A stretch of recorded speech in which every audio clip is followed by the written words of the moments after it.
by their commitment to a struggle, an effort to establish at least a community of Islam in the West. Not that they practice Islam on an individual level, which each and every one of us is obliged to do, but that they are obliged to create an environment.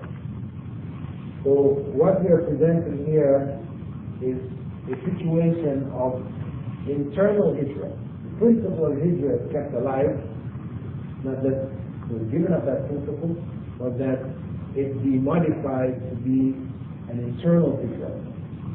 And I think that the concept of hijrah needs to be reflected upon by Muslims in the West seriously, because it represents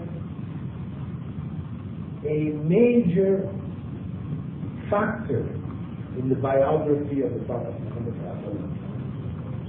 When we read the biography of the Prophet Muhammad, known as the Seerah, oftentimes we tend to read it as a collection of historical facts which one may memorize for discussion purposes or for teaching our children, etc. But we are not really aware of the importance of the principles that are involved in it, which should be applied in our daily life. And when we look at the situation of Muslims as it existed, for example, in Mecca, we find that under oppression, Muslims made hijrah. Those of them like Qud made hijrah to Abyssinia, what we now call Ethiopia. And those who are not able remain behind in Mecca, difficulty, struggling, educating themselves, trying to become as grounded as possible in the religion, until the command came for hijrah to Medina, because Prophet Muhammad was not satisfied with merely calling people to Islam in Mecca, but when he found that Meccan society as a whole was not very responsive, he sought other avenues. He went to other regions, Ta'if, etc., asking, promoting and presenting Islam to other people. Eventually, some people from Medina who had come on Hajj and accepted Islam took it back to Medina, started to spread there. Prophet Muhammad sent one of his companions, Mus'ab bin Umair, sent there to teach the Medinans who accepted Islam. And following that, the Prophet Muhammad was given the command for hijrah. When he made hijrah to Medina, we find a turning point in Islamic history. Muslims who in Mecca were prohibited from fighting. Many of the laws of Islam, in fact most of the laws which have to do with governing society, as well as even laws which related to individual habits and like alcohol or fasting and so on. So these laws were not revealed in the Scripture. Now once the Islamic foundation was set in Medina and an Islamic state evolved out of it, we find then that the laws concerning the governing of society were revealed, the laws prohibiting drinking of alcohol, the laws of punishment for those who make certain crimes, etc., are being revealed in the Spirit. And also the command to fight against the pagans was given. And it is from this point, from Medina, that Islam now eventually came back and took Mecca and spread over the whole of the Arabian Peninsula. Now, when we look at this situation, as I said, it is an example for us, in that the principle of hijrah did not end with the Prophet Muhammad sallallahu alaihi wasallam. It is true that it is authentically reported that the Prophet sallallahu alaihi wasallam said, يوم الفتح فتح مكة لا هجرة ولكن جهاد ونية. That is, the day of the conquest of Mecca, or the day of the conquest is that of the conquest of Mecca. And there remains no hijrah, however, there remains jihad and the intention to make jihad. This statement, however, has to be taken in light of other statements of the Prophet ﷺ, wherein he said, for example, لا تنقطع الهجرة حتى تنقطع التوبة ولا تنقطع التوبة حتى تطلع الشمس من مغربها. That hijrah does not cease until repentance or the chance to accept repentance ceases. And the opportunity for the acceptance of repentance does not cease until the sun rises from its place of setting. It's one of the signs of the last day, the rising of the sun in the west. So that original hadith which I mentioned, saying that there was no hijrah, what it is in reference to is no hijrah which was obligatory on Muslims at the time that the Prophet ﷺ made the hijrah. When he made the hijrah, it was then compulsory for Muslims to make the hijrah along with him. Whoever did not do so put himself in a state of sin. And the Prophet ﷺ had stated that if they were attacked or if they found any kind of difficulties, Muslims would not be obliged to protect them. So the hijrah is a standing hijrah until the last day of Muslims as a whole. And this has been further emphasized by Allah in the Qur'an in Surah An-Nisa, verse 97, in which Allah says, إِنَّ الَّذِينَ تَوَفَّاهُمُ الْمَلَائِكَةُ ظَالِمِي أَنفُسِهِمْ قَالُوا فِيمَ كُنْتُمْ قَالُوا كُنَّا مُسْتَضْعَفِينَ فِي الْأَرْضِ قَالُوا أَلَمْ تَكُنْ أَرْضُ اللَّهِ وَاسِعَةً فَتُهَاجِرُوا فِيهَا فَأُولَٰئِكَ مَأْوَاهُمْ جَهَنَّمُ وَسَاءَتْ مَصِيرًا. When the angels take the souls of those who die in sin against themselves, they say, in what plight were you? They reply, we were weak and oppressed in the earth. They say, was Allah's earth not spacious enough for you to emigrate, to make hijrah? Those will find their abode in hell. What an evil refuge. When the angels of death come to take the souls of the believers,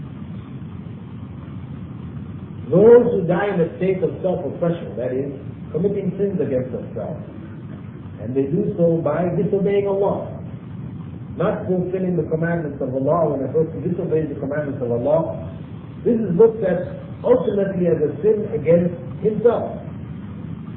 A person sins, although he may harm others, etc., the greater harm is against ourselves. So those who die in a state of sin, who try to claim that they were in this state because they were weak and oppressed, they will be told that Allah's earth was spacious and they could have made hijrah. They did not have to remain in that circumstance. And Allah goes on to say that those who die in that state ultimately will find their abode in hell. What an evil refuge. This is very serious. A very serious statement in the Qur'an concerning hijrah and the obligation of hijrah on Muslims. Of course, Allah goes on to clarify the situation for those who remain in this state.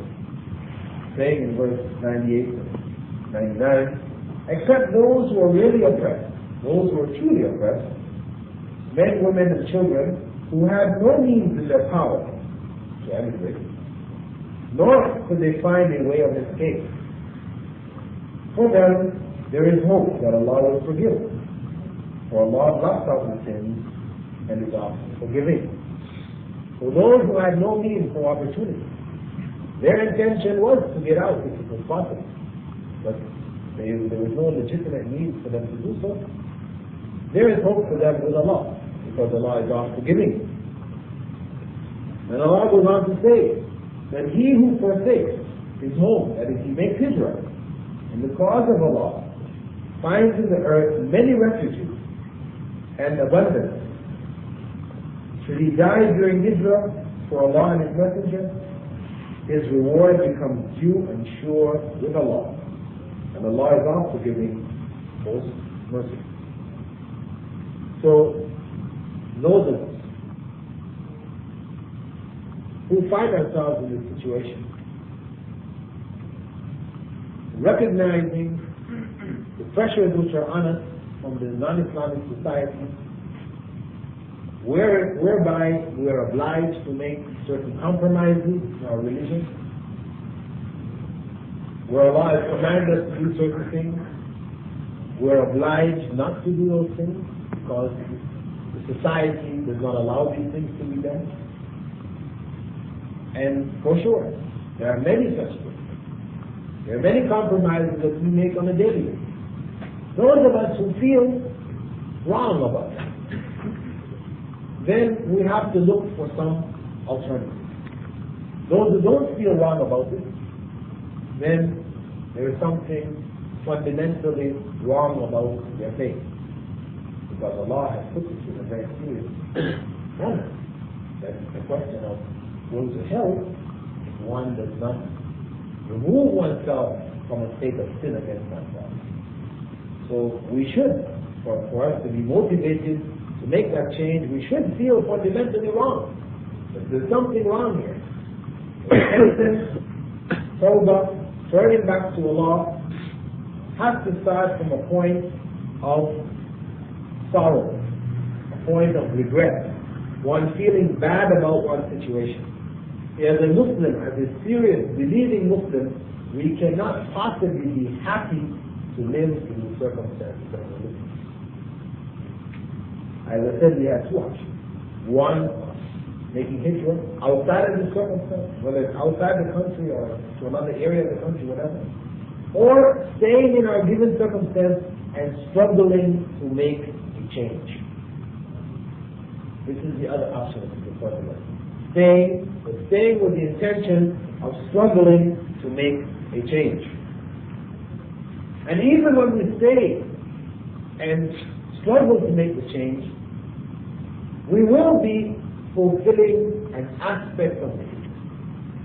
Because the struggle which is involved to make the change is one which goes back fundamentally to the individual, where he, due to his commitment to Allah, strives his utmost to avoid what Allah has prohibited and to do what He has commanded.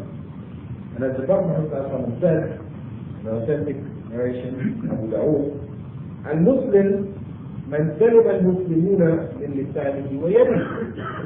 Muslim is one from whom Muslims are safe from his tongue and his hand.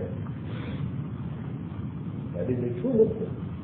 Does not backbite, slander others, nor does he hurt them with his hands by stealing from them, taking their properties, etc. And the Prophet ﷺ went on to say, وَالْمُهَاجِرُ, one who makes hijrah. مَنْ هَجَرَ مَا نَهَى اللَّهُ عَنْهُ.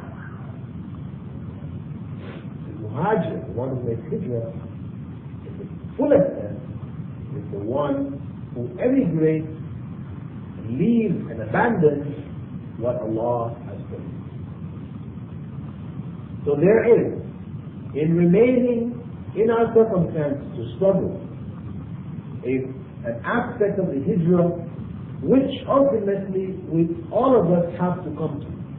Because even for the hijrah to another land or to another area, for it to succeed, we have to make that internal hijrah away from what Allah has prohibited.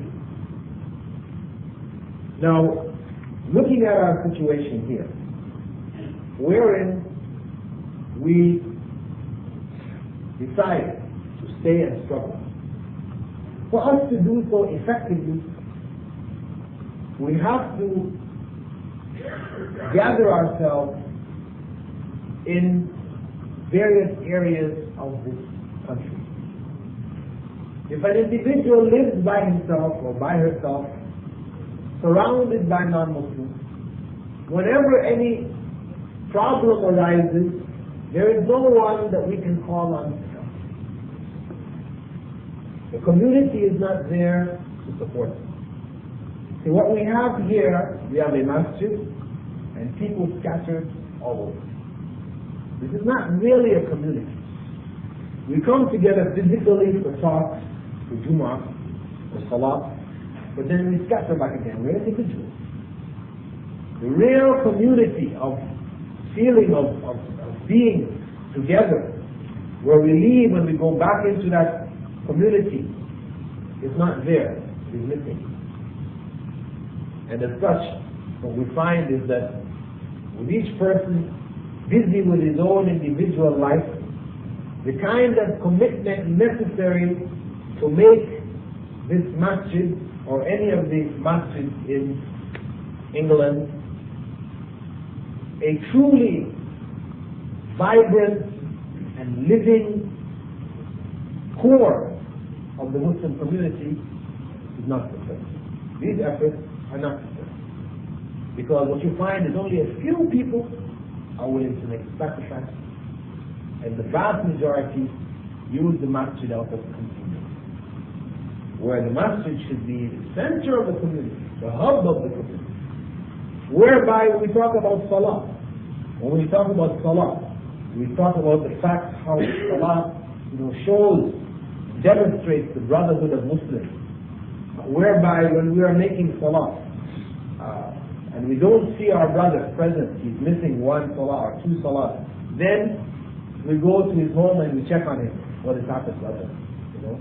Maybe he's sick, maybe he's having some problems or whatever. That kind of a feeling cannot develop because people come to the masjid whenever they feel like. They're scattered all over, they go to one masjid, another masjid, whatever. See, the masjid is not the core and the center of the community where people leave the masjid, go back into the community which surrounds the masjid. So the people who are in the masjid are not necessarily people who are near to the masjid. They could be from miles away. So you cannot necessarily expect this person to be in the masjid on a regular basis. So that aspect of that brotherhood, that concern which should come out of the prayer in Jama'ah is lost. We really can't develop it. And this is the core of the brotherhood. What is commanded of us, of Islam, after our declaration of faith, is salah. That is the next question. And if we are not able to implement salah in the full sense, then what can we say of the other pillars? For sure, the community is hurting because of its inability to implement salah on the level that it should. And as I said, this is really a function of the inability of the community or the communities in various parts of the country to gather, to concentrate themselves in any given area. What we do find is some concentration, people from Pakistan or from Bangladesh in certain areas, or Arabs in another area. But these are ethnical concentrations. This has really nothing to do with Islam. People are just gathering because they're from the same background. Arabs, you may find some Christian Arabs amongst them. Indians, you may find some Hindus amongst them, or Sikhs, or whatever, So there's not really a question of people coming together because of Islam, because when we talk about people creating a community by making hijrah into a given area, we're talking about a community which reflects the universality of Islam, not a community of Afro-Caribbeans, or just Afro-Caribbeans or concentrated areas that we're creating our community, or just East Indians. No, this will not be an Islamic community. As long as it is based on racial or national lines, this cannot be an Islamic community, because Islam crosses all barriers. We are brothers because of our faith, not because of any destiny which determines our background. Because we should not feel an affinity to somebody else simply because he was born in the same country as we.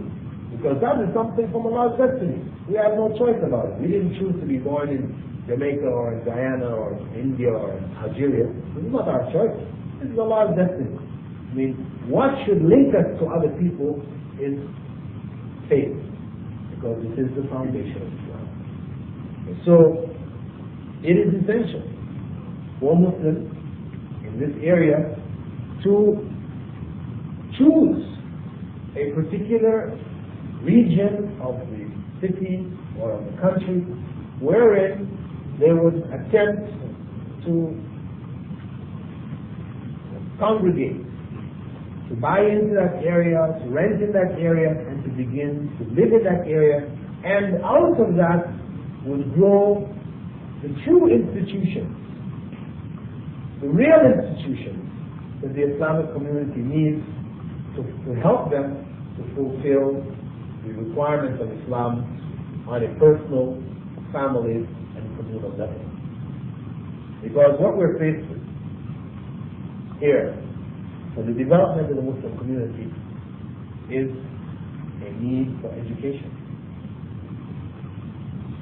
What we find is that there are not sufficient schools to educate our children. Most of the children, are going to government schools. And we strive on the weekend or each day we try to give them a little something. However, this cannot compete with what they're bombarded with, 6 hours a day or 8 hours a day in their school circumstance. And when they come home, they come back into their given neighborhood, the people who are around them in their neighborhood, their neighbors, are most likely, again, non-Muslims, so these are whom they will play with.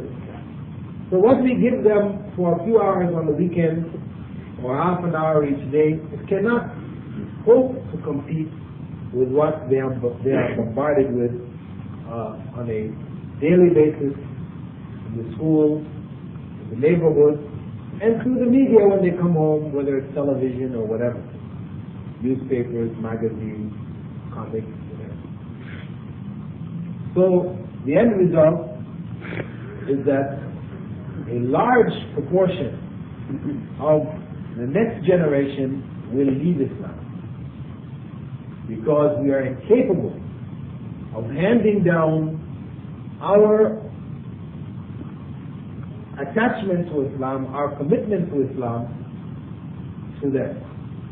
We do not have a means to do so effectively, and the means is through educational institutions. What we also find is that the few educational institutions that are available, the fees that are involved are maybe too high for many people. The location may be too far away, practically speaking. So we're not even able to, many of us, or most of us, are not even able to make use of the available. Whereas the circumstance where you have a community in a given area where people are committed and have moved into a particular area, then the development of an institution within that area becomes 100 times easier than it is presently. It's 100 times easier. because the people of that area will be willing to make the kind of sacrifices necessary to establish such an institution, which becomes a service to the community, because ultimately Islamic schools which serve the community cannot do so without the support of the community. The fees that they gain are never enough to cover the cost. This is something that I have observed personally in the numbers of schools that have been set up in the United States, in Canada, that though the administration may try to set a particular figure to bring in sufficient money to pay the costs for maintenance of the school and teachers' salaries, etc., what you find is that ultimately there are people in the community who need to put their children in these schools, and they have no means to pay. And for you to tell them, no, you cannot put your child in the school because you don't have the money, I mean, it is so cruel. It is so heartless that these community schools, for the most part, are obliged to bring these people in. A sister accepts Islam, she has no children. She's just barely struggling to survive. She wants to put her children in Muslim school. You got to tell her, no, you can't put her in those children because you don't have the money. No, it should be unfair. So what you find is that the Muslim schools that are actually serving the community, I don't mean elite schools, you have some elite schools which come up where they have fees that are really high, and just for the children of ambassadors or etc. I'm talking about the general Islamic schools which serve the needs of, attempt to serve the needs of the community. What you find is that they do not have sufficient economic means to run the school, because they have to pay the parents, the teachers a certain level of salary to be able to keep them in the school. Whereas if the school evolved within that community, then you would find people in that community who have the skills and the means willing to teach at a lower salary, because that is a part of their community. It is a sacrifice they're willing to make because of the need of the community. And the community itself would help to look out for their own personal needs. When a person, for example, just in a general sense, if a person is called to make a sacrifice, he reflects back immediately to his family. I have a wife and children. If I do this and I get hurt, my wife and children are left behind. There's nobody to help them. They're just by themselves. Whereas, if somebody within a community where you have that real brotherhood which is evolved from them living in the same area, praying together regularly, struggling together, such a community, when you call on an individual to make a sacrifice, he will feel within himself that if I go, if I die or I'm hurt or whatever, the community will look after my family. So that will motivate him to make the kind of sacrifices which you cannot motivate anyone to do today. Furthermore, one of the things that we find in the society is that for young people, there is a need for entertainment, for them to entertain themselves socially. And what is most attractive in the society are the discotheques, etc. On one hand, we tell the young people this is haram, you shouldn't be in there because of what is happening in there, etc., etc. But then we're not giving them alternatives. There should be in the community a center where young people can come and socialize, etc., according to Islamic bounds. I'm not talking about a free-for-all, but along the Islamic bounds where the young men get together, young women get together, etc., separately, etc. But there are social activities for them where they can fulfill, their natural desire to socialize, with their own peer group in a healthy Islamic environment. Again, with that real community established, then you can begin to develop such alternative institutions. As the situation exists today, this is virtually impossible. We end up having to rent certain halls or whatever, and money goes out of the community when we have to rent these areas, as well as these areas are, for the most part, of limited use, because we will not spend the kind of money necessary to develop them in such a way that they will be attractive to the youth. We also have the issues of the media. Within such a community, a physical community of Muslims, then you can start to look toward developing alternative media. You have cable television set up, whereby you can set up your own programming. Of course, this is quite advanced, but you have brothers amongst us who have the skills in media, etc., who could develop the program. But of course, there is no community, there's no demand for it right now. There is a demand theoretically, but there is no economic demand, no kind of support which would put those brothers in position to utilize their skills, for the community. So what happens is that they end up working instead with the existing media facilities. The energies are wasted in these channels. The other thing that I think we should consider seriously is that such a community would help us to develop the kind of organization necessary to create economic alternatives. Because the Muslim community ultimately will grow when its economics is redistributed amongst itself. If we have, in that community, we have our own grocery store, butchers, or clothing stores, etc., then those monies that we now go to the various stores around and spend, which ends up going out of the community, become recirculated within the community. And this is very great source for the economic growth of the community. Also, we have the issue of interest, riba, which many of us in one way or another have fallen into, whether it is through mortgages for our homes or insurance for our vehicles or whatever. To some degree it's greater than others. This situation can only be resolved when we are able to set up alternative financial institutions.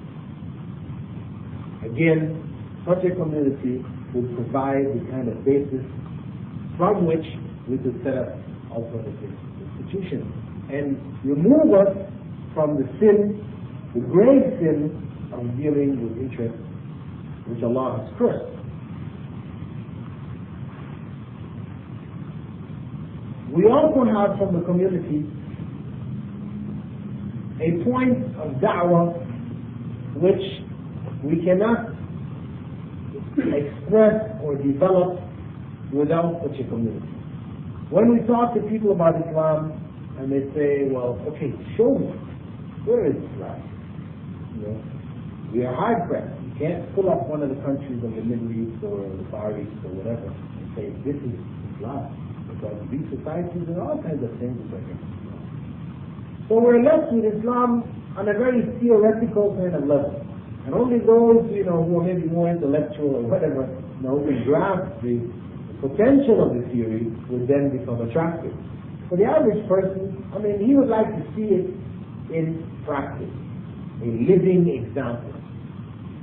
Inshallah, we as individuals are able to show something through our own character, through our own behavior, how we deal with people, etc. So we're able to show them something, but then it's very difficult to link this up clearly with Islam because you find a variety of different groups which are out there calling to the path of Satan, who have people who have developed good morals. Everybody knows that if you want to sell your product, then you have to have a good representative. So whether you're a Jehovah's Witness, or you are a salesperson in a store or whatever, there are certain principles that you will learn, that you will train yourself with, so that you present a nice face to the customer, the person trying to approach, you present good character, etc., so that your product may be accepted. So this is genuine. If we were able to develop that physical community, could then present an an Islamic environment, an alternative. This a community of that type is one wherein women and children would feel safe Islamically. They would feel comfortable Islamically. For men to go out and deal in this society is a lot easier because a man in his dress is not required to be as obvious Islamically as a woman. For a woman to be a Muslim, it means she must wear at least khimar, headscarf, etc., long dress. And just to maintain her basics, she has to do that. Automatically, she stands out like a sore thumb in society. So she will be under pressure in a way that men are rarely under. What that tends to do is tends to force many of the sisters to make compromises, to give up certain aspects of Islam, and then we may turn to the sisters and blame them for it. But if a sister, for example, she has 4 children, she has to go to work, she has to provide a living for her children, we cannot blame her if she is obliged to compromise and give up some aspects of Islamic dress for herself to maintain herself. Unless we are prepared to offer an alternative. We say, okay, sister, no, you dress properly and we will provide for your family. We're not able. We're not in a position. The Islamic community, like the Islamic physical community, would have in its midst certain homes or whatever, which would be for those people who are without homes, women, etc., who are in need, who would have means of training these women to help them to develop skills which they could utilize in their homes without necessarily having to go and face the pressures of non-Islamic society, per se.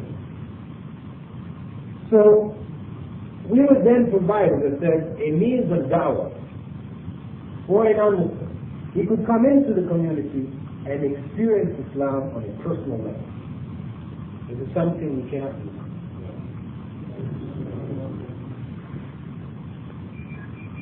The last point I'd like to raise concerning us within a non-Islamic circumstance, struggling to establish Islam with its institutions and its systems of education, economics, etc.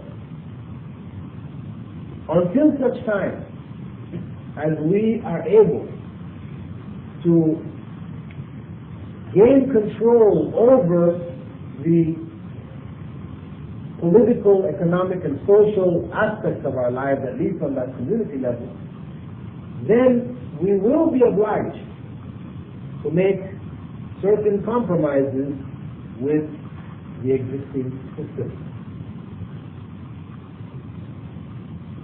I would say that, and this is my opinion, in relationship to working within the establishment, whether in the legal profession or in the police or in the various systems which exist in society, which, if they are not somehow pressured or modified, will harm the community. I would suggest that it is necessary that some brothers become lawyers so as to be able to provide a means of protection for the community, not as a means of livelihood. A person goes and becomes a lawyer because lawyers make a lot of money, so they're going to become a lawyer. No. But as a means of protection of the community from that legal system. They would enter into the legal system and utilize it to defend the Muslim individuals and community when the need arises. Such a person, of necessity, would not be able to utilize the law freely as the non-Muslim lawyers may utilize it. That is, a Muslim lawyer You will not be allowed to defend someone who he knows to be a criminal, a drug dealer, a gangster. This type of law, which is really what brings the fame and the money, the Muslim law will not be allowed to practice. It would only take up cases which involve human rights, people's rights, etc., where, according to the law of the country, people are, have the right to this or the right to that, which is acceptable Islamically. I don't mean if you have, for example, a gay liberationist who says, it's my right according to the law to be, and so you're going to defend it because it's right according to the law. No, I'm saying we have, according to the law, what is acceptable Islamically, we defend those rights. What is not acceptable, then, in terms of one's practice, you would have to avoid those areas.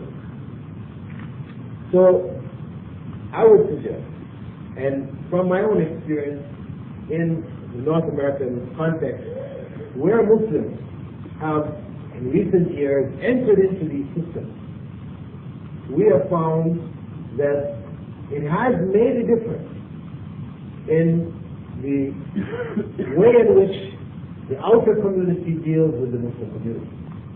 It's obvious, for example, on a black and white basis. For example, in New York City, when the police force was all white, it was extremely vicious. Once blacks entered into the police force, it didn't mean that all of a sudden they are no longer vicious, but the viciousness was decreased significantly. They were not able to just lash out as they did in the past.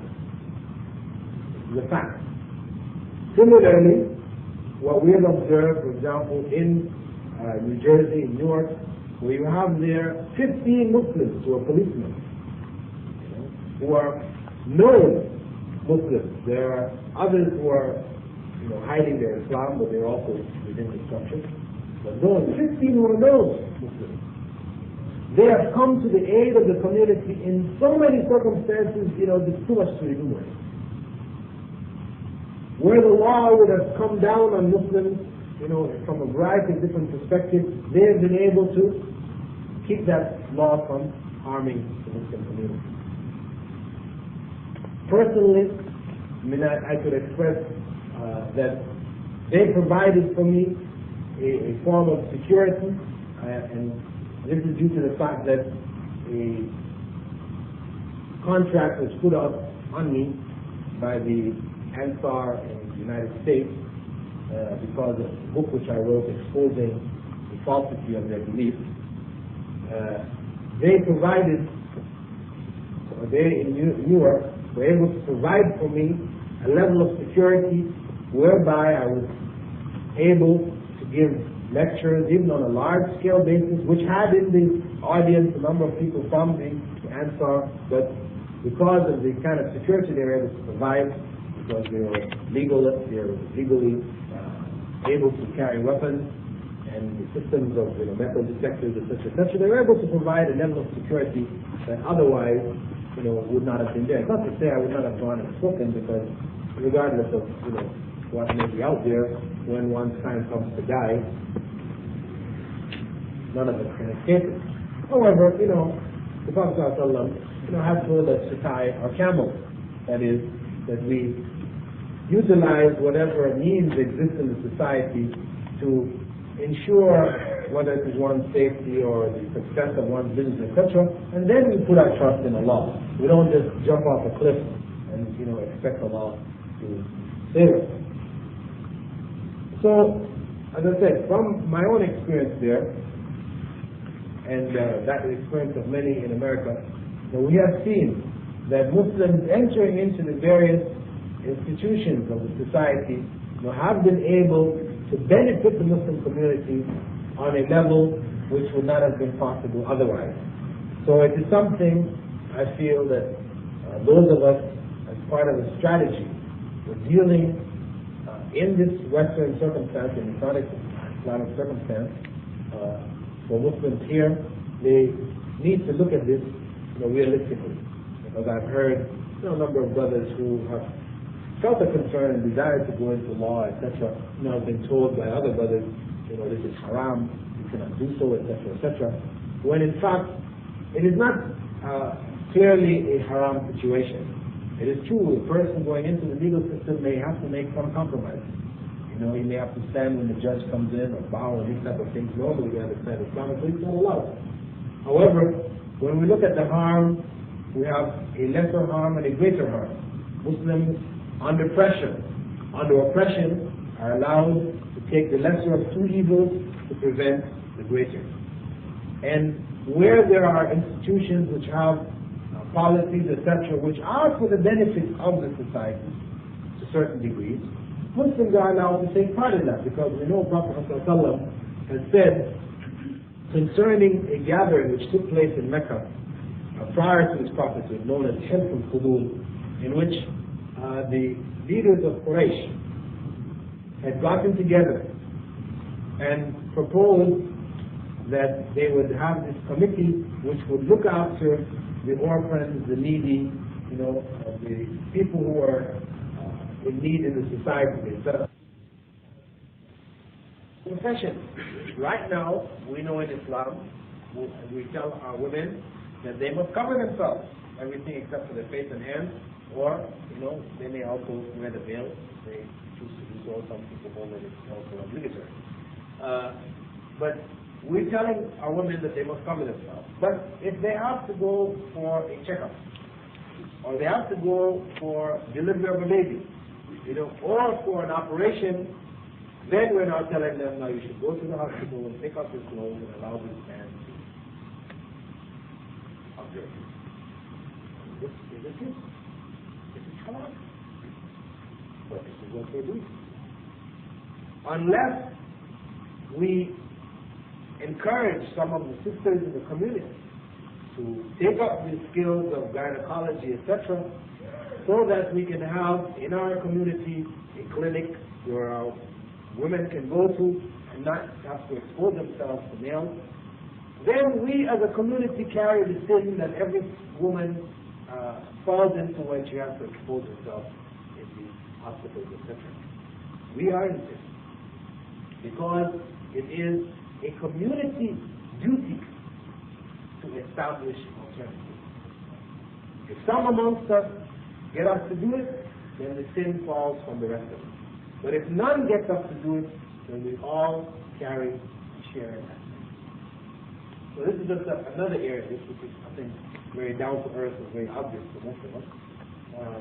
And there are many, many other professions and systems within society which may also be developed or maybe used for the benefit of the Muslim community. So in summary, I would say that Muslims here are faced with two alternatives.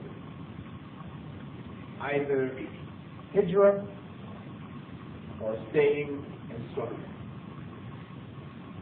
Hijrah in the sense of leaving this environment if they're able. However, even those who stay and struggle, there is an aspect of hijrah which remains open to us. And that is an internal hijrah where we make hijrah to a particular area of the city or a part of the country.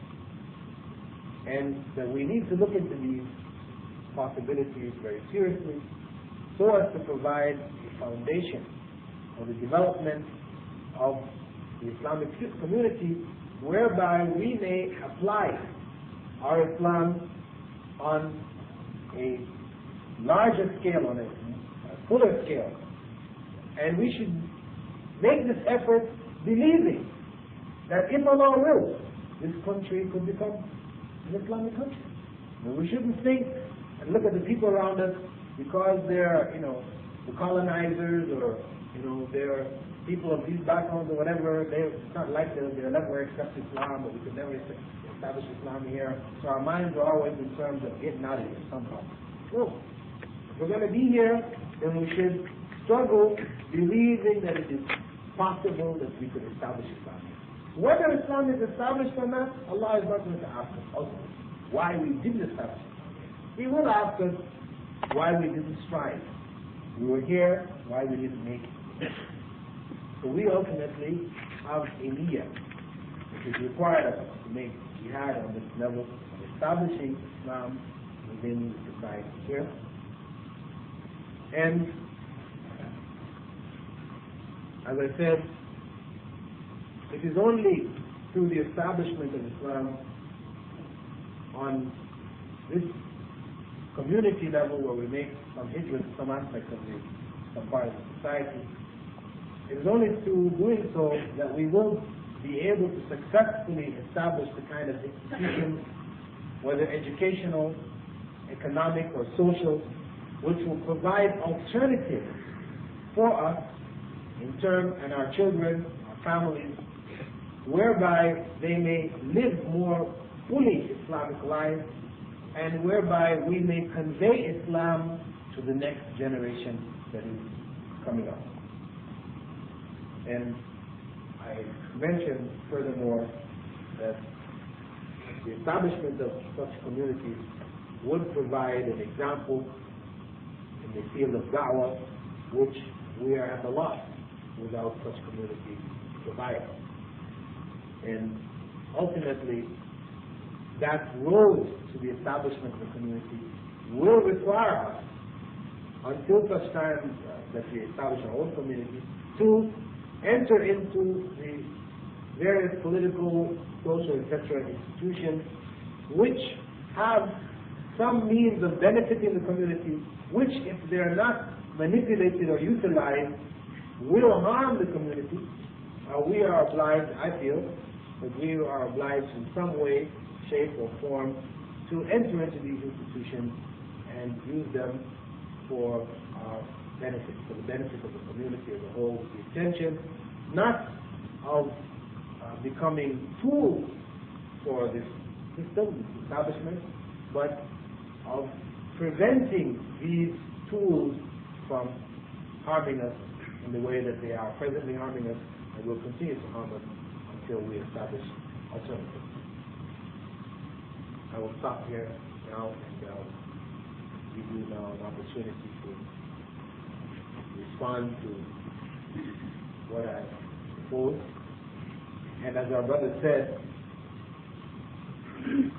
these discussions, these lectures are ones where ideas are being proposed, possible alternatives are being proposed for us to examine, to reflect on, to take what is useful and leave what is not.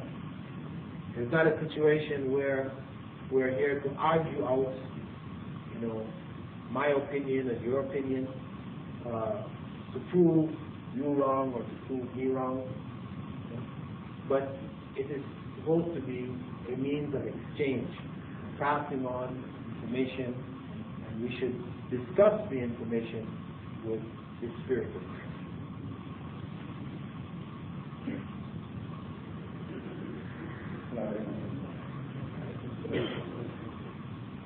We have the first thing to say that we are very shortly coming up to the Maghrib time, and I've got a number of questions here, all of which seem extremely pertinent, and I suspect that we may have to continue after Maghrib, inshallah. That's all I think. So to begin, the first question I have here, with regard to forming a community, how can this be formed when the people leading the masjid cannot suitably lead the people and lack the knowledge to do so? As you have correctly pointed out, many mosques are inclined to nationalism, be it Afro-Caribbean, Arab, Asian, etc., despite their contention that they are Qur'an sake.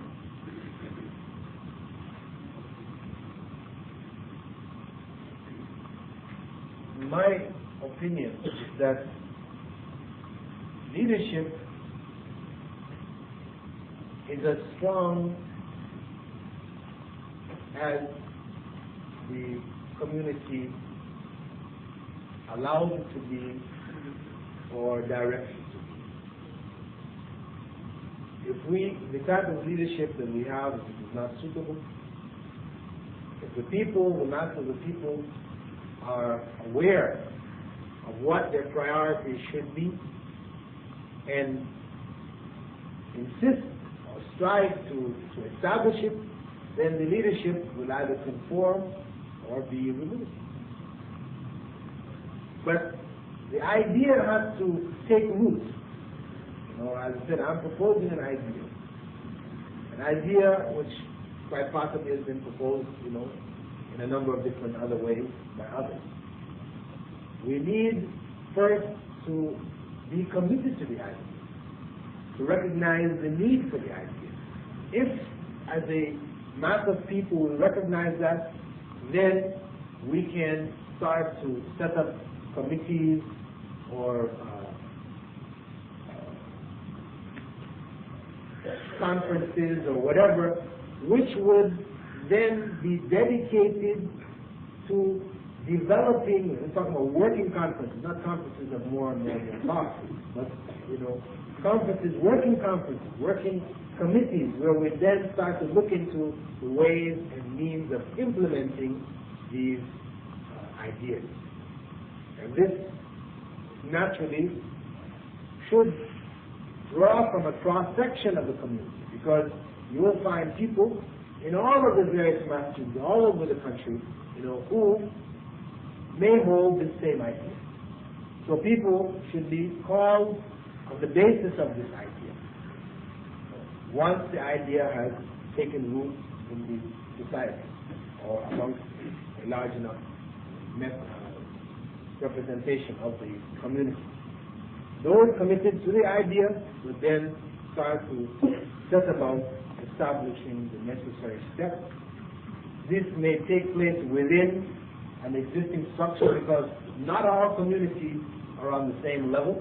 We're not going to say, we can't really attack every single community and say they're all ethnocentric, you know, they're all this and they're all that. No. There will be a variety, a variation within the various communities and the leaders. We may find amongst them one particular masjid or a community or area where people are quite open to the idea. And in that case, then we concentrate our efforts in such a masjid or area, etc. We should not start off pessimistically. I mean, one thing we need to start off, in my view, believing is that it is possible. Because if we don't believe it's possible from the get-go, then of course you can't go anywhere. Prophet Muhammad said the believer is optimistic. He is not pessimistic. So we should go into the situation believing fundamentally it is possible. Then what we go to look to see is what are the ways and means of making it, bringing it into fruition.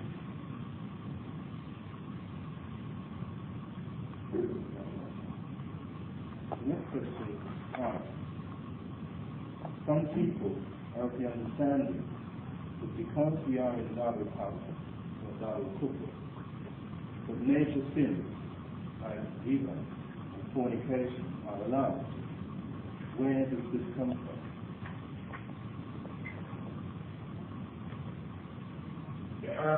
This is a view which is held particularly within the Hanafi madhab, which to varying degrees have been accepted by the other schools, but none of them really accept it, you know, as an open license, where because you're in what is classified as Darul Harb, it now becomes halal for you to be a criminal. None of them are promoting it as that. See, those people who start to talk about Darul Harb and Darul Islam, and it's okay for me to do this and that and the other, I mean, these are criminal-minded individuals who claim to be Muslims and will use these kinds of divisions, you know, as an excuse for their criminality. That's a whole category in and of itself. Now, what was spoken of in the past in terms of Darul Harb and Darul Islam, Darul Harb was really a society which was at war with Muslims. So if you, a society, people who are, they're taking up arms, they're killing Muslims, they're massacring Muslims, etc., etc., you in that circumstance may be involved in dealing with interests and so and so, this may be permitted to you because of that warring situation. None of them say, really, that under this circumstance you can commit rape. You know, it is not a license to criminality, which is what, you know, some people who I've heard echoing this kind of statement, you know, tend to move towards, a license for criminality. No, but on the circumstances of pressure of life and death, where one is in a state of war, there are certain allowances that one may do this or one may do that, which normally under Islamic state you would not be permitted to do or that. However, the circumstance here, though in a very theoretical sense, you know, where you say everything outside of Darul Islam is Darul Harb. And some scholars also held that there was an in-between, you know, Darul Hudna, the area wherein there is some kind of peace agreement, you know, some treaties that we made. And this is not considered to be Darul Harb in the pure sense. When we look at this circumstance here, where Muslims are able to set up masjid, you know, pray, and do most of the basic things of Islam, for us to legitimately say this is Darul Harb in the sense that, you know, Muslims are fighting and killing, you know, non-Muslims are killing Muslims, it's very far-fetched. This is closer to an area of treaty than it is to an area of war. And you may find some individuals who will use the argument, well, the Muslims who are starving in Ethiopia, so this is a result of the policies of Britain. So therefore, it is okay for me to steal from the bank because I'm, you know, no. If in fact you were stealing from the bank and taking this money and sending it to the poor Muslims in Eritrea, then, you know, some scholars may say, okay, there is some justification. You know, if it was clearly shown that these banks or whatever were involved in the situation with Ethiopia. Oh, those people were talking about robbing banks, etc. These are people who are talking about robbing the banks and then buying a nice home for themselves. You know, nice shoes and nice car, and this is what they're talking about. So this is why I really question, you know, the sincerity of those people who like to promote this idea of Darul Harb. I would say, in fact, that most of what has been promoted as being legitimate is in fact really not legitimate in the circumstances. And when we deal in the area of interest, in specific, you know, interest is something of such severity, where we have Qur'an and Sunnah, you know, attacking it with such force. We need to fear Allah in dealing with interest and finding justifications for dealing with interest. We really need to fear Allah in fear, because it's very easy to find justification. And this, in fact, is something of the major sins. When the Prophet ﷺ identified the 7 major sins, starting with shirk and magic, he stuck in there riba, interest, among the 7 major sins. Prophet ﷺ had said that the riba has over 70 branches. Interest has over 70 different varieties. The simplest of which is equivalent to a man having sexual relations with his mother. This is serious. It's not to say that according to Islamic law, if you deal in interest, you know, we'll take and give you 100 lashes as we made to a person who had sex with his mother. I execute you. No, we're not saying that. That's not what the law says. But what the Prophet ﷺ is telling us is that the same way that we would feel repulsed if somebody was to suggest to us to have sexual relations with our mother, then we should also feel repulsed when somebody suggests to us to get involved in interest dealings. But what in fact happens is that people feel very comfortable. No problem. We can deal with this. They don't feel any kind of repulsion, any kind of sickness within themselves in dealing with this fear. And that is because, in fact, their faith has fallen to levels which are dangerously low. So I would suggest that they need to reflect and fear Allah in this matter.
As you know, I stated that this situation here is something similar. I'm not saying that it's openly a situation of peace, but it is closer to that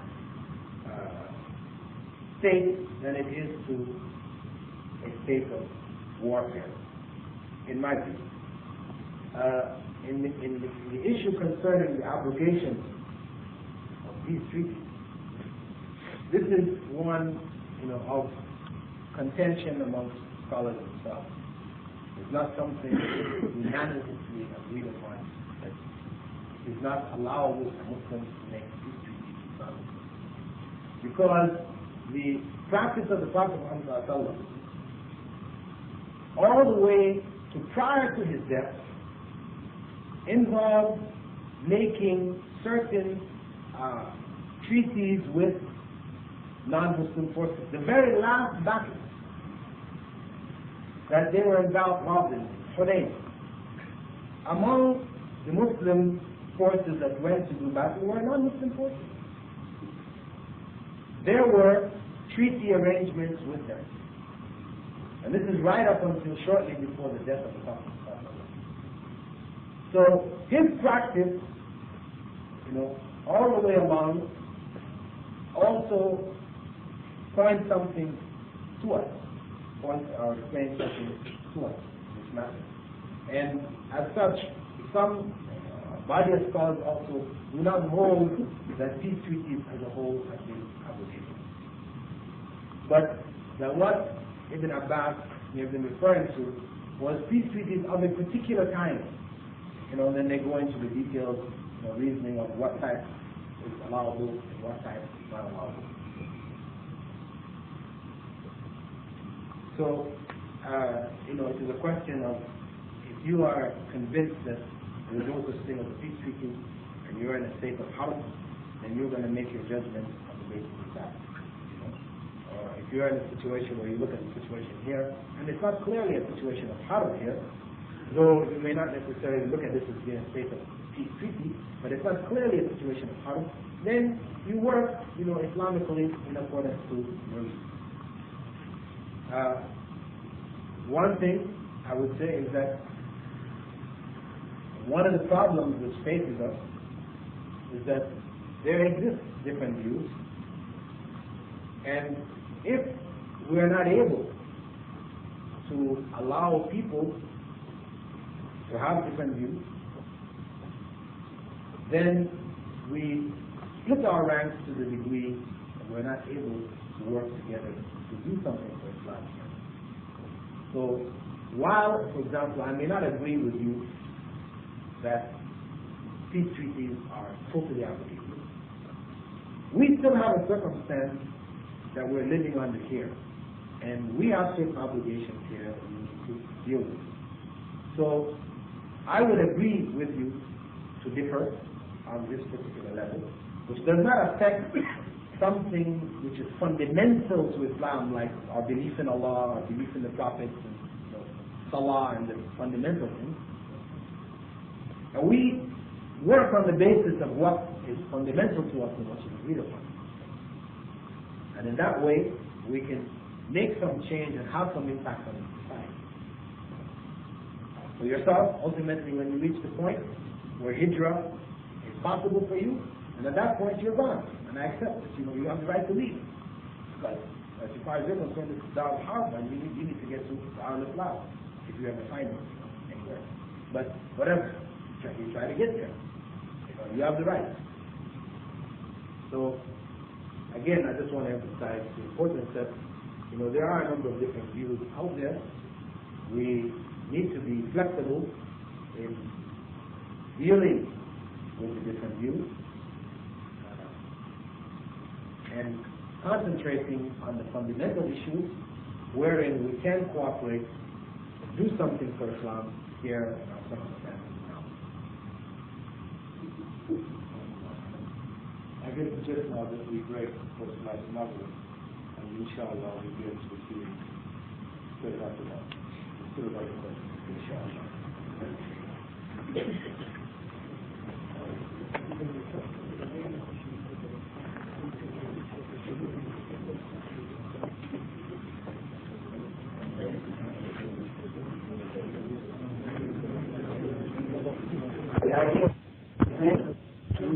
Situation, but only an area where Muslims would control their environment, on an Islamic point of view, in other words, that given area would not find any bars, any houses of prostitution, or any drugs being sold. They would control that environment so that non-Muslims would be encouraged through the various business and educational means that are available in the community, would be encouraged to come in there, and they would see what effect that Islam may have on a community, on a given area. What are the results when Islam is implemented, even on that limited scale? What are the results? How do people benefit from it?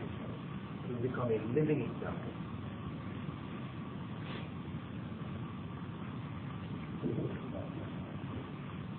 The next question asks, can you give an account of an Islamic community, large or small, present today, which we in England can look at as a case study or living example?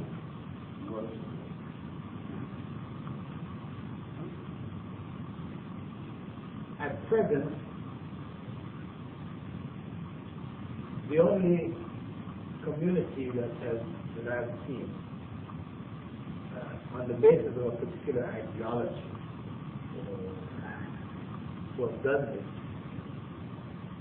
if you want to just get an idea of what can happen, is the Ansar community in America. However, the basis on which they have gathered, etc., and the means and the systems that they've used, of course, are illegitimate, Islamic. But if you just want to see, how where people take over a particular area and establish a cultural presence, how it can affect that area, that is an example.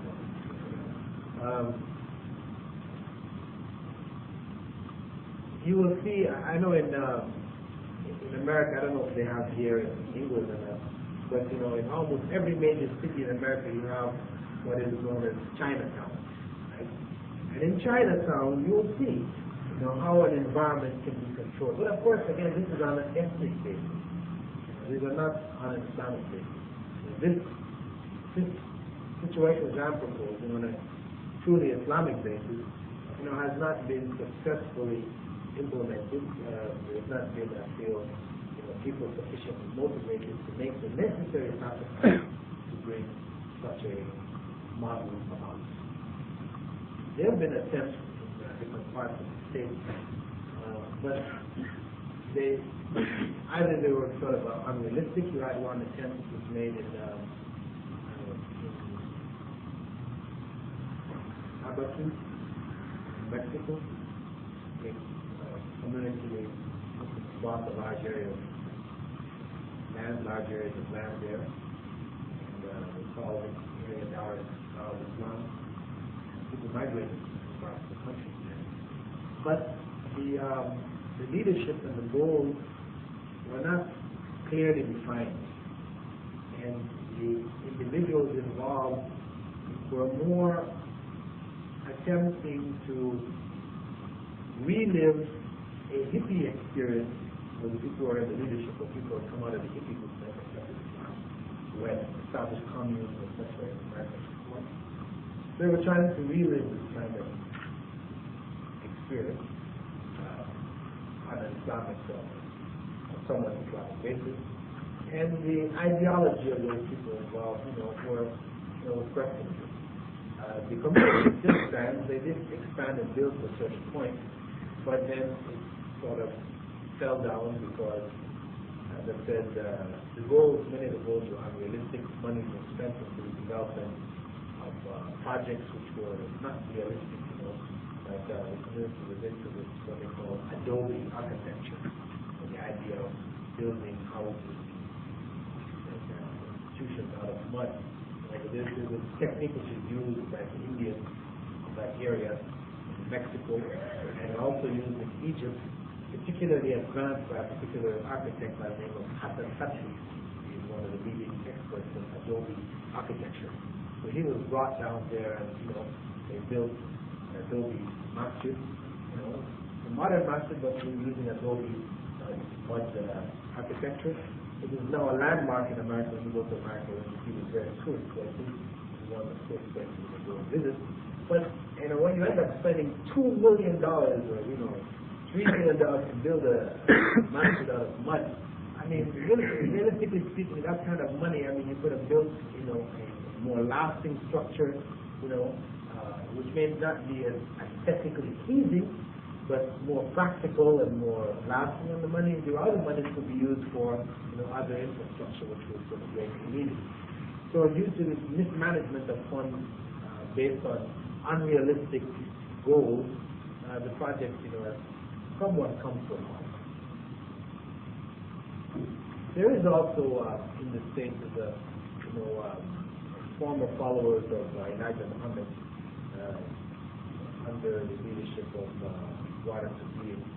They, in Mississippi, they formed a community they call it Elijahville, where they, it's again problem with ideology, but they gathered in a particular area where they control large amounts of land. They built schools, masjids, but it's a farming community. So what it does, it's suitable if a person is into farming. That's a very good place to go. But realistically speaking, in my view, though we may try to develop some things in the farm belt or farm areas, most people in the major cities are not capable of going and living on a farm and dealing with what is regarded as a farm. So we need to develop alternatives within the cities or outskirts of the cities where people who have city skills can still be able to utilize these skills while living within an Islamic environment. Next question, concerning the ayah, those who die in a state of oppression, are you aware of any authentic tafsir which serves to you? There's a number of tafsirs in reference to this verse. The verse actually related specifically to the time of the Prophet when Hijrah was made obligatory, which is the basis on which the tafsirs were made. However, the verses, we know that in understanding the Qur'an, we do not limit the understanding of the verse to circumstances and time in which it was revealed. Where the verse is applicable in our time, then the verses stand, unless the verses have been abrogated. So the original meaning of the verse was in reference to people who did not make hijrah along with the Prophet to Medina. However, as I pointed out, the Prophet had said that the hijrah continues until the Qiyamah. And this verse does speak of those who did not make hijrah and found themselves in a state of self-oppression. So wherever Muslims are in a state of self-oppression, and hijrah is an option, and they either don't make hijrah or are striving to make hijrah one from another, then the verse seems to apply to them also.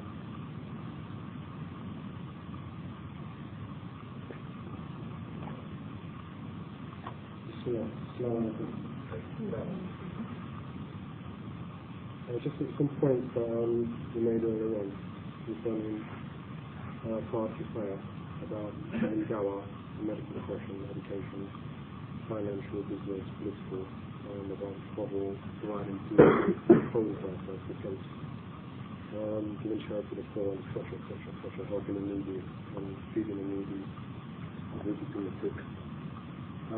With all these things are possible without an amir or without leadership.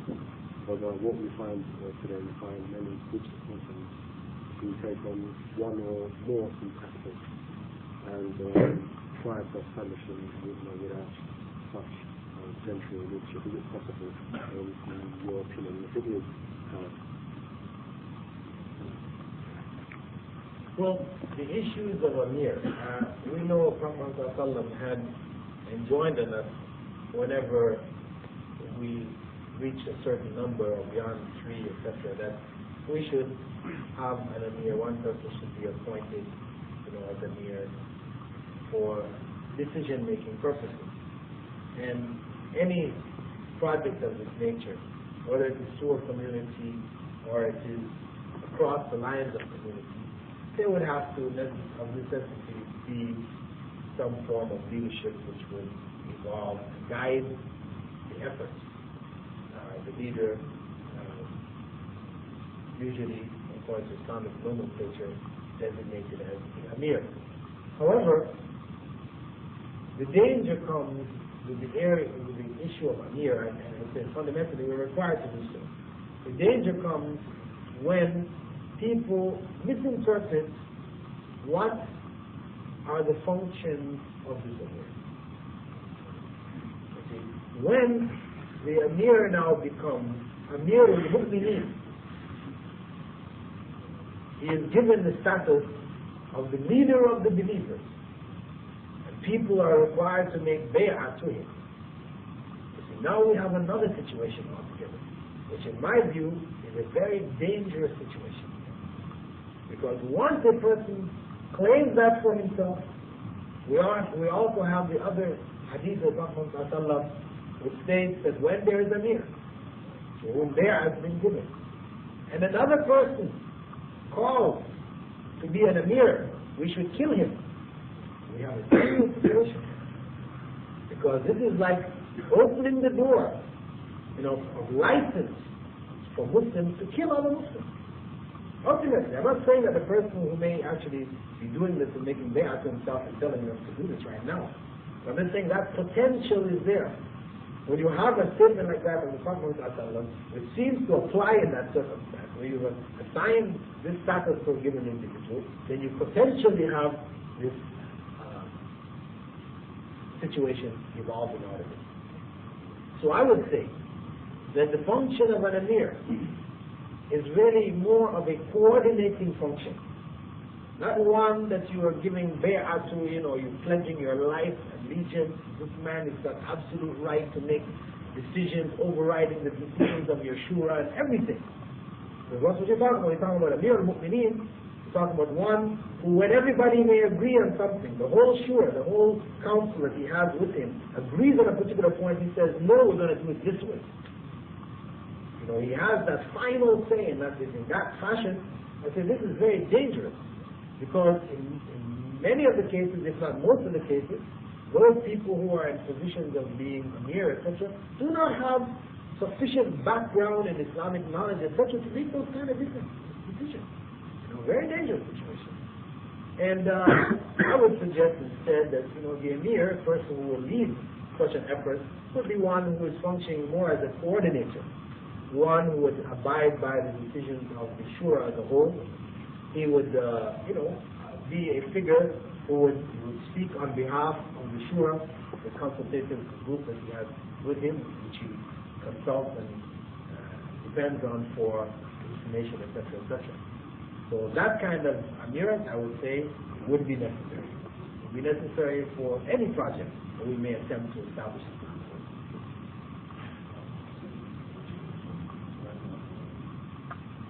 The next question asks, when trying to establish communities, to what do you do with people who constantly try to undermine leadership, alleging that the leadership does not have knowledge, and these people who make these statements are themselves committed to leadership elsewhere? Well, I feel that knowledge is an essential component in leadership. However, with the state of ignorance of Muslims in general, we are obliged to accept leadership whose knowledge may be limited. And it's not a problem if a leader knows his limitations. He is not being presented as Amir al-Mu'mineen. These kind of issues don't become a problem for him. But it becomes a problem for the one who is promoted as Amir al-Mu'mineen, who people are giving bay'ah to, anyone questioning his knowledge or his leadership capabilities. This becomes a big issue. So I would suggest that with the correct kind of leadership, which this situation demands, such questions or the raising of such issues does not present a problem. It does not undermine the leadership, because that leadership recognizes that it has its limitations, that it's not all-knowing, he can easily make mistakes, and his decisions are by shura. So it is not an absolute kind of situation. So any kind of statement of that nature is not a personal attack against himself, or against the community. He can take that into stride. But when the leadership is in the wrong form, this is when this becomes an issue, of undermining leadership, etc., etc. Because in any effort, we have to be open to criticism, to questions raised about decisions made. We should never feel that we are above question.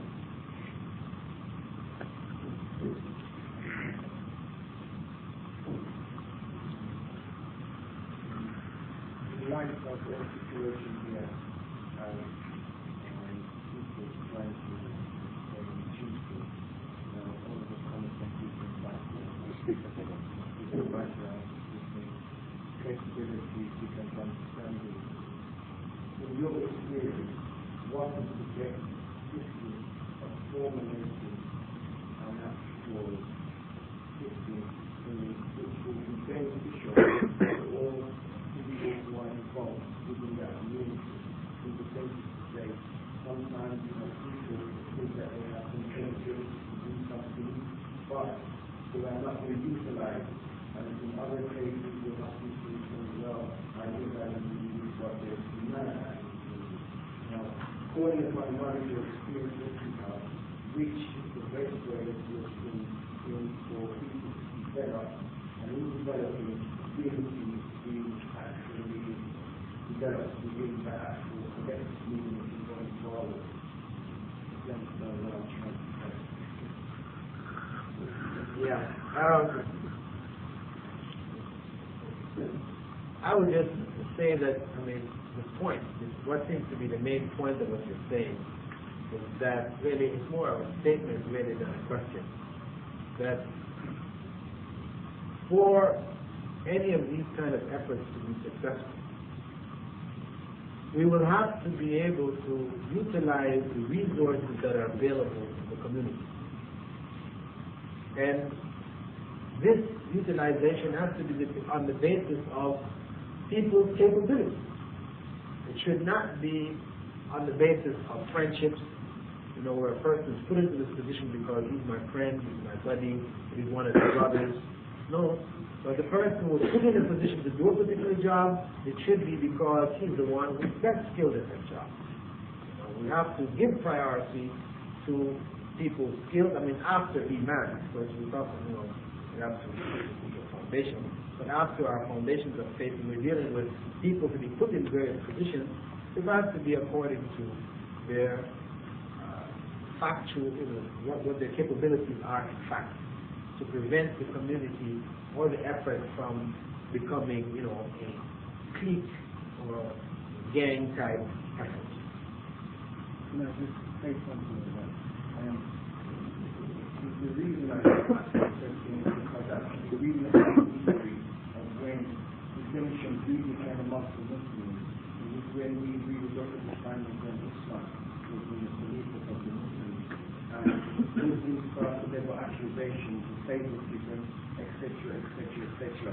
And if you look at this, great distinction came from people saying that person is not capable, we want to give it to him because of the relationship to you.